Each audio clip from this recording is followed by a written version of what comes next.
Beware, short-term capital gain tax rates are taxed as ordinary income. There's a better way.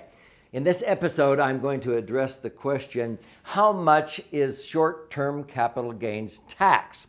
You're going to learn how you can avoid it, what the tax rates are, and how sometimes you can get taxed to death when you don't need to by simply holding on to a property a little bit longer.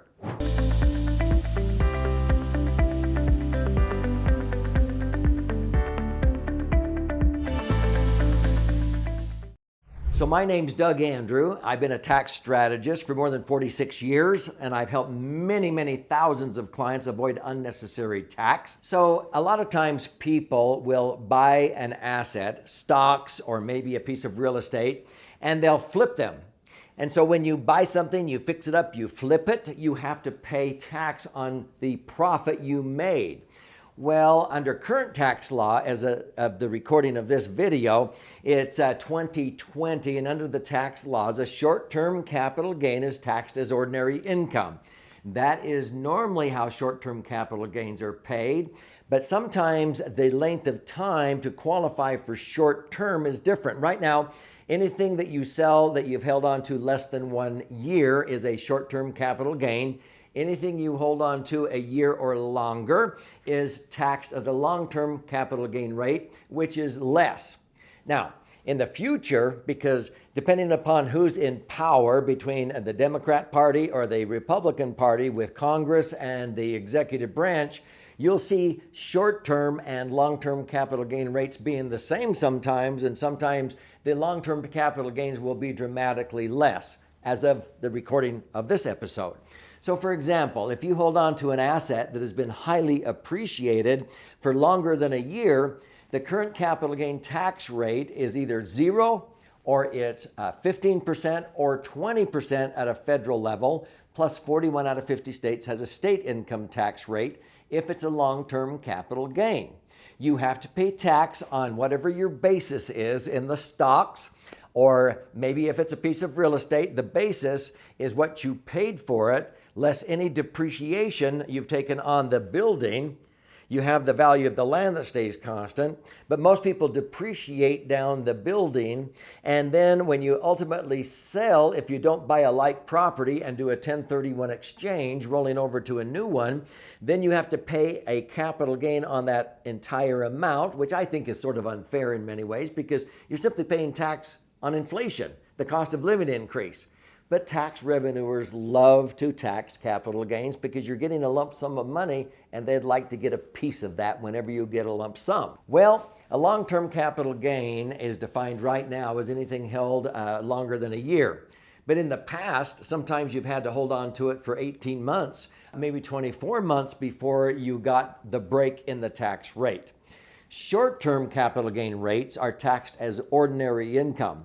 So as of the recording of this episode, a married couple filing a joint tax return making over $400,000 a year, you pay 37% in tax under the Trump tax cuts, but it's going to go back up probably to 39.6%. And in the past, that's been as high as 70% before President Reagan lowered taxes back in 1986. The short-term capital gain rate is the exact same as if you earned the income.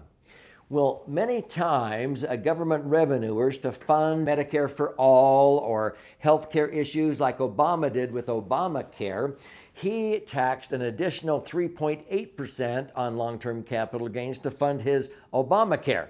So a married couple filing a joint tax return making more than $400,000, they may pay tax of 20% on the gain plus another 3.8%. That's what happened to me. I sold a commercial building, I sold a condo, and I had to pay 23.8% in long-term capital gain rates, plus another 5% in state, a grand total of 28.8%. Well, a short-term capital gain rate would have been 37% plus the surcharge for the Obamacare and the state rate. And so I'm glad that I had a lower rate. Well, many times, especially the Democrat Party, they're more tax revenuers. They like to raise taxes to fund their different government programs. They like to raise it up to the ordinary income tax rate which Joe Biden, for example, says he would take that back up immediately to 39.6% if he were to be elected at the recording of this video. The election is going on. And then he wants to do away with the step-up in basis on long-term capital gains. But if he passes what he wants to, you have to pay tax at your ordinary income tax, period, on the entire gain, even if you inherit it. So when we answer the question, what are short-term capital gain tax rates? It's pretty much whatever you pay in income tax on earned income. And I think it's unfair, but that's what they do. They love to tax people when they are receiving a lump sum, whether you're inheriting money because your parents pass away, or you're selling a piece of property. If you haven't noticed, the government likes to be around there with their hand out. And so you can avoid a short-term capital gain tax rate if the long-term capital gain rate is lower by holding on to the property at least 1 year. They may change that in the future back to 18 months, I don't know. But you want to study and make sure you know what the parameters are, what are the thresholds, and don't pay any more tax on the gain than you absolutely have to.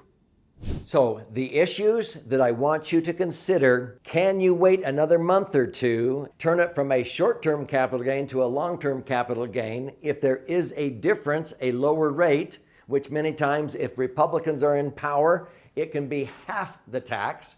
Or you can do a 1031 exchange on long-term capital gains over to a like property and defer. And I'm not saying that's always the best idea, because sometimes you're just inheriting a new headache with new properties that you have to still fix the toilets, evict the tenants, and take out the trash. And maybe you don't want to do that anymore.